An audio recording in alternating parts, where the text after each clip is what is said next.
But let's talk about the NFC South. The Tampa Bay Buccaneers have been running this division for a minute now. Let's talk about the Buccaneers. They tried to keep Liam Cohen, making the highest paid offensive coordinator in football.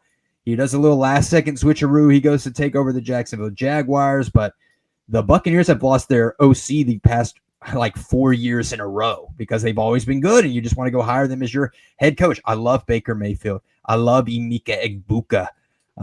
Chris Godwin's going to be injured for the first few weeks, but you got Mike Evans. You also have Bucky Irving at running back, who really came onto the scene last year. I'm not as high on Bucky Irving as most just because of his size. I worry. I think he's great. I just worry about, and maybe this is more from a fantasy perspective, but the investment in a small guy like that, truthfully. And because last year he was getting 40% of the work really throughout the entire season. So if now he's going to get 80% of it, I just don't know, right? I just hope he's able to hold up. But the key for the Tampa Bay Buccaneers is the defense. They've got the best defense in the NFC South. They have one of the better defenses in football. The Buccaneers are always solid. Todd Bowles knows what he's doing. I think the Buccaneers are going to be fine. I think Baker Mayfield is great. And it hurts me to say this, but I do think that the Tampa Bay Buccaneers are going to win this division once again. That's a hard thing to say, I guess. Yeah. It should not be. They're going to be very good. It's not hard, but it hurts. I know it does. And you're right about the defense. I love some of their young guys on the edge. Yaya Diaby, Kalijah Kancey. They've got good players on the defensive line. We know Vita Vea is going to be in the middle. That secondary can be iffy for them. Whether it's Jamel Dean, Antoine Winfield, absolutely great when on the field. Health concerns with Winfield. A healthy secondary is a desperate need for them. That can be a hole for them. But Emeka Egbuka, he's going to be a big factor day one. He's going to have to be. Jalen McMillan just landed on the IR recently. He was probably their 3 receiver, 3 or 4. Would have been probably 3 with Egbuka. But now, no doubt who number 2 needs to be. Mike Evans is Mike Evans. That man will not go away. I think he will still be as impactful this year as he was last. Bucky Irving is very, very good. I am high on him. But yes, he leapfrogged Rachaad White, but Rachaad White's still there. Young guy Sean Tucker, big guy out of Syracuse, number 3 back. I mean, they've got a running back room that is very solid. So, yeah, Bucky is going to be the guy, but Rachaad White, they can still, pass the ball to other guys at any moment. So Baker is the man. He is the starting quarterback for my fantasy team. He was a top 5 quarterback in fantasy last year. I love Baker Mayfield. He is in the perfect spot. Losing his OC, I think they'll be okay. If they can get their receivers healthy, if you can get Godwin to play 10 to 12 games, that would be great. But again, another guy that's had his health problems as well. But I think they're going to be very good. They will win this division very easily. All right, let's talk about the Carolina Panthers. Bryce Young, towards the end of last year, he started to figure it out a little bit. Won a nice little shootout there with my Atlanta Falcons there to close out the year. They add Teteroa McMillan, who doesn't like to be called Ted. He likes his full name to be said, Teteroa. So I will do him that service. Or he says he likes the nickname T-Mac. I'm not going to do that one. Teteroa. We'll go with that. He's great, though. I'm so high on him. Now, they just traded Adam Thielen away. I do think that they wouldn't have made that trade if they knew that Jalen Coker was going to go on the IR the very next day. But I like Chuba Hubbard. Chuba Hubbard's fine. This team's not going to do anything this year, guys. Let's just be completely honest with ourselves. I think you just hope that this is what the Panthers fans need to hope for this year. Can Bryce Young really be our quarterback of the future? This is the year to prove that. I know his receiving core is so young.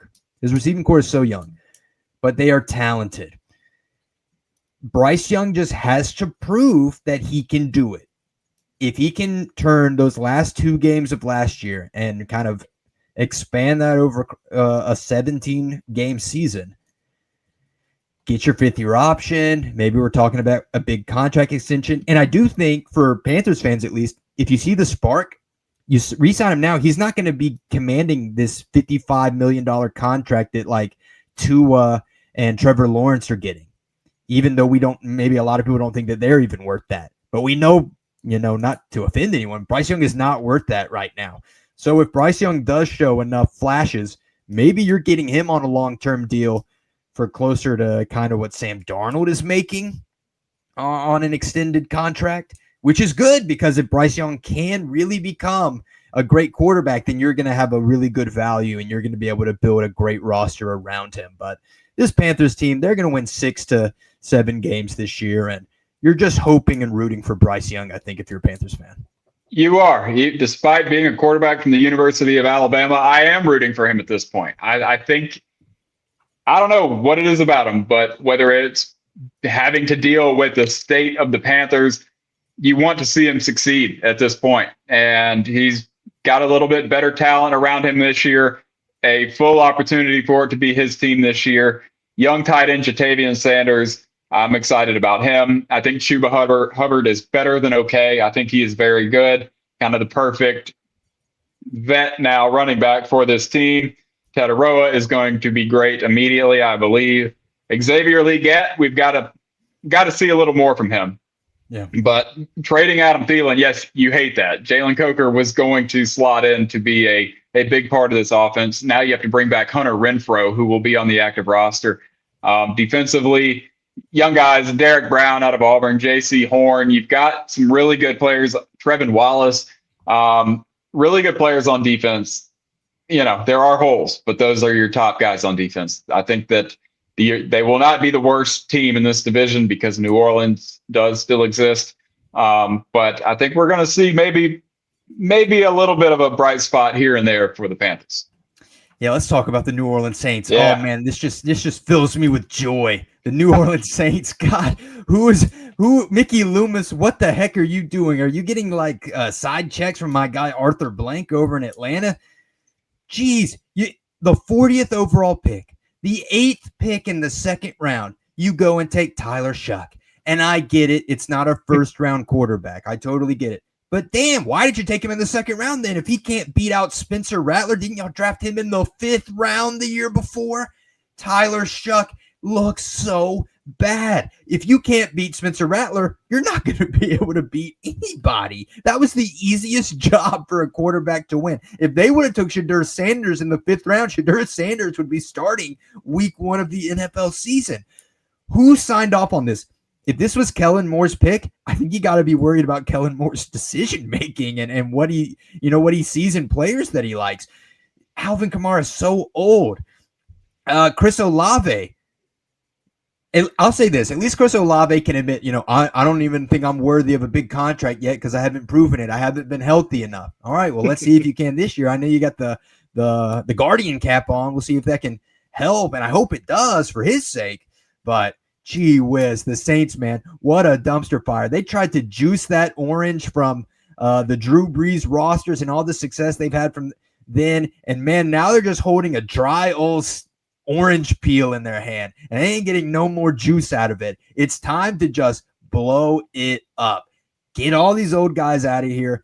Be horrible. They're going to be. If you don't want, I'm sorry. This Saints team is going to be the worst team in the league. And then it's not even, that's the whole thing. It's not just, all right, the roster's bad. If we make some smart moves, we're going to bring it back.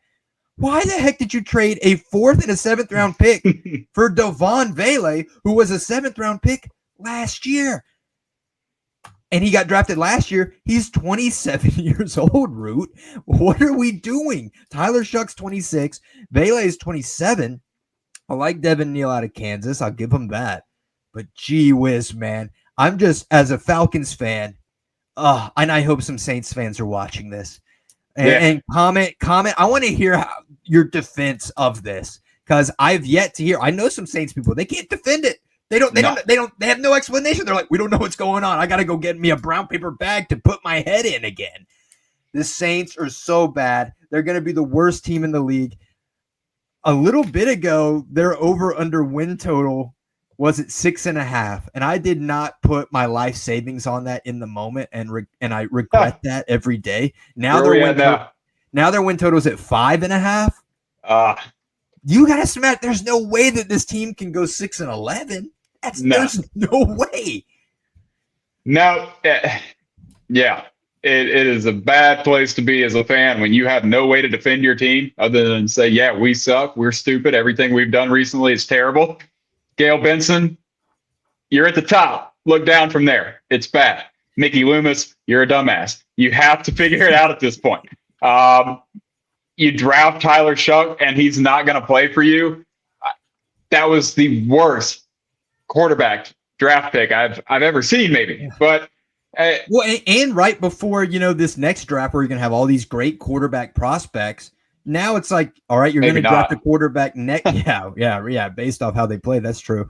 But you're going to go draft Nussmeier. He looked good. Yeah, he's the only one. So it's like, you wasted this pick, because if they would have drafted even a mediocre, and let's hope Tyler Shuck's mediocre, but if they would have drafted a mediocre corner, O lineman, D lineman, linebacker, you could have mixed them in. You could have found a way to, work them in. With a quarterback, you're only ever playing one. So what the heck is the point of drafting a quarterback that you cannot play? I don't get it. Saints fans, I'm sorry. Terrible. And even before you drafted Shuck, there were some things that you've seen from Spencer Rattler that you didn't hate. So you could have gone out and spent that draft pick on an offensive lineman, on a defensive lineman.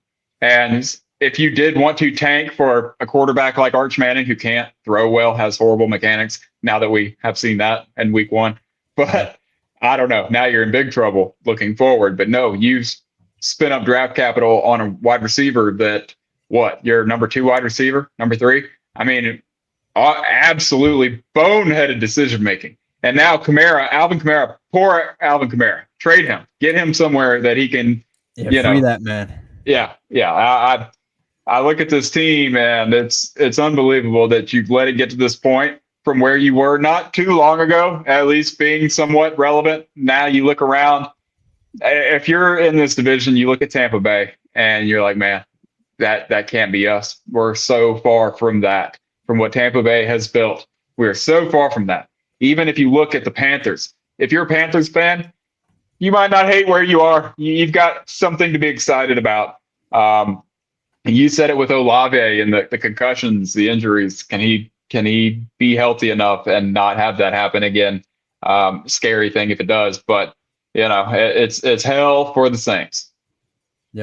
Yeah, that's right. All right, let's talk about my Atlanta Falcons. Oh, gosh, they love to hurt me, but I'm believing this year that they won't.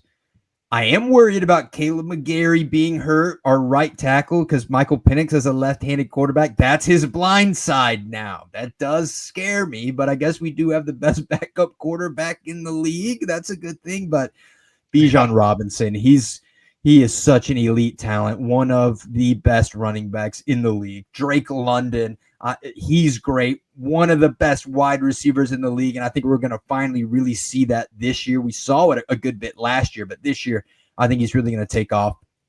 Kyle Pitts, is he 100% healthy? I really believe that last year he just was not 100%.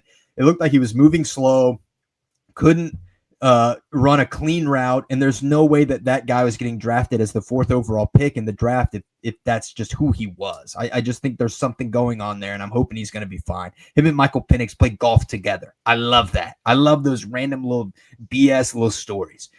And Michael Penix Jr., if you're just a box score watcher, then you're going to say, he was only 3 touchdowns, 3 interceptions last year. He only completed, barely 60%. No. If you watched it, he was ripping that thing. He made some throws that some quarterback, like in just those 3 games, he had highlight tapes of some of the best quarterbacks have throughout an entire season. He forces some tough throws. Now, that does worry me a bit that maybe he leads the league in interceptions or something by force feeding it, because he reminds me, and we talked about Matt Stafford earlier, Michael Penix reminds me so much of Matt Stafford. He is not going to run the ball. He is not a dual threat quarterback like every other quarterback seems to be. Drake May, J.J. McCarthy, even Caleb Williams a little bit had some pretty good rushing stats last year. Michael Penix is not that. He is a pocket passer, maybe one of the last pure pocket passers to really come out of the NFL draft and be drafted and valued as highly as he is.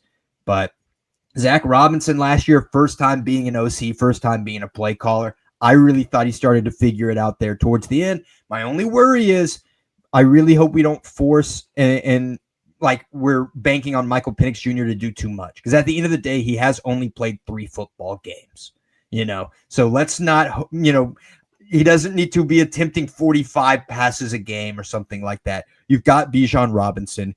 You've got Tyler Algier. And when Arthur Smith was here, we were one of the best rushing attacks, and the offensive line has pretty much been the same. We got a new center, and like I said, our right tackle's gone, but we're a good run-blocking team. The thing that has killed Atlanta for so long is our defense. And boy, did they address that in the offseason.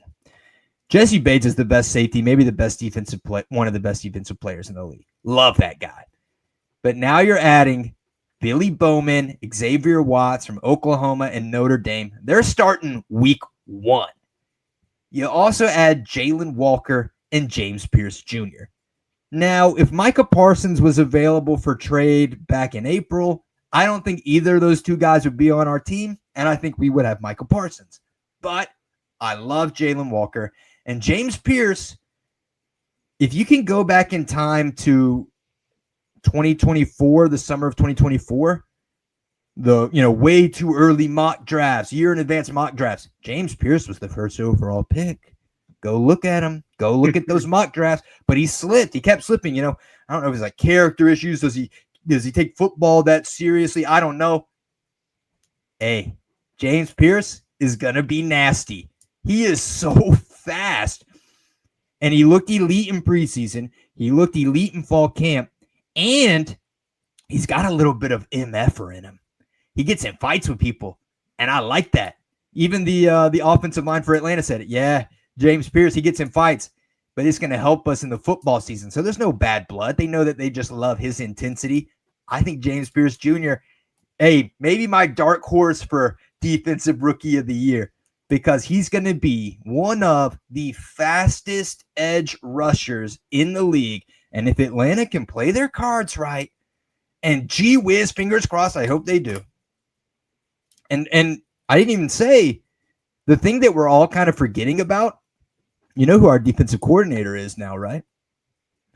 Jeff Ulbrich, who's the father of the guy who did the Shadur prank call, but also the defensive coordinator for the New York Jets. And the only reason Aaron Rodgers ever went to the New York Jets is because he thought they had a Super Bowl contending defense over there. Now, what we most recently remember Jeff Ulbrich for, and I think that's why maybe we're lower on him now, is because he was the interim head coach for the Jets when everything went to hell. But when he was just the defensive coordinator, that defense was nice. They were nasty. They were mean. And that's something Atlanta's been lacking. And if we can have that, and James Pierce and all these young rookies are going to be immediate contributors to this team, I don't know, man. I like Atlanta. I like Atlanta. To do what? What do you like Atlanta to do this year? I like them to be a wild card team. Oh, wow. And I wouldn't put it out the realm of possibilities where that's another thing. We almost won the division last year. If the Saints wouldn't have just said, hey, Mike Evans, here you go. Get your 1,000 yards and your 10 touchdowns. We don't want to end your streak. I don't know what the hell they were thinking. That's another reason I hate the freaking Saints. But we almost won the division last year. And I think we're better this year. We're more established this year. We should be competitive for the division, but I did pick Tampa Bay, but I think Atlanta, they ought to win 10 games this year. Their schedule's not crazy. All right, go ahead. Bring me down to earth. I won't too much just because I also like so many of these players. I think 8 wins might look a little more realistic, but and to be a wild card team, that means there's a really good team elsewhere that's not a wild card team that I don't see Atlanta being better than. But I don't know, man. It's your team. I'm going to let you do most of the talking, as you already have. But the Penix to London connection will be big time. I think Drake London, I think that duo right there is going to just burst onto the scene this year. I'm a Penix believer. He can make every throw. He can make throws maybe half the league can't make.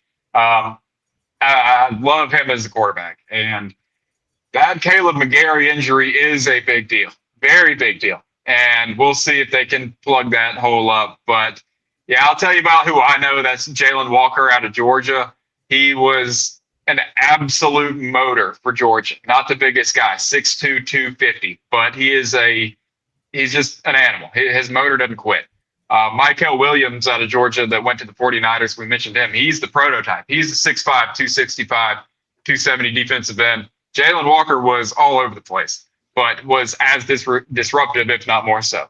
But yeah, I mean, you're right. That defense, we know Jesse Bates. I don't think he's the best safety in the league, but we'll get to who is in a minute.